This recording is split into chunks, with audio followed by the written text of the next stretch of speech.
tuturuan ko kayo kung paano mag-groom ng guppies. So, meron tayo ritong nagamit na ipag-groom. Ito, malaki na to, pero i-groom ko pa. Kasi ano to siya, yung RDSS, no? So, ito na yung pagtuturo ko sa inyo. Ito yung gagamitin natin na grooming bottle. So, recycled lang. Para mabawas-bawasan naman yung basura sa inyo. So, gagamit tayo ng soap para malinisan ito bago ito gamitin. Gumagamit tayo ng smart soap.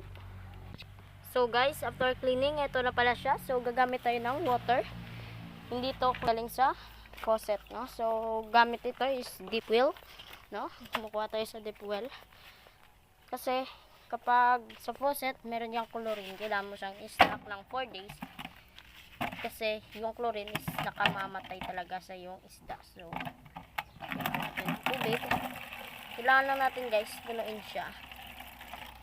Yan. Ito kasi yung gagawin natin grooming tank. So hintay lang kayo bago mapunto. So guys, after filling the tub now, kunin lang natin yung mga dahon.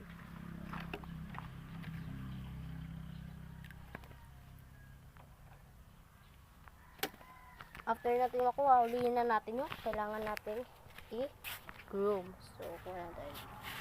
Obviously groom na to pero ko mas pagagandahin pa natin yung kanyang groom talaga.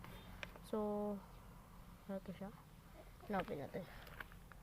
Tama. Ito siya. Ito yung i-groom natin. Groom na to pero kailangan pa natin i-groom ulit kasi parang may butas-butas yung kanyang tail kasi binubugbog siya ng female. So lagyan natin dito.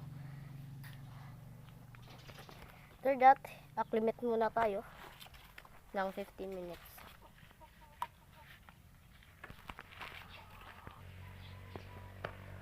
So habang nag-acclimate tayo, lagyan natin ng kaunting floating algae. So after 15 minutes of acclimating, kukunin na natin yung ating meal. Lalagay na siya. And then lagyan pa natin ng dried banana leaf o tuyong daon ng saging para mabuo. And then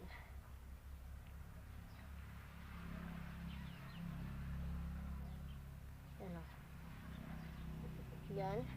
Then maglalagay pa tayo ng floating plants gaya ng hornwort. So kuha lang tayo dito.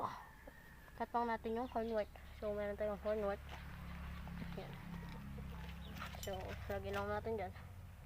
And then meron na tayong broom. So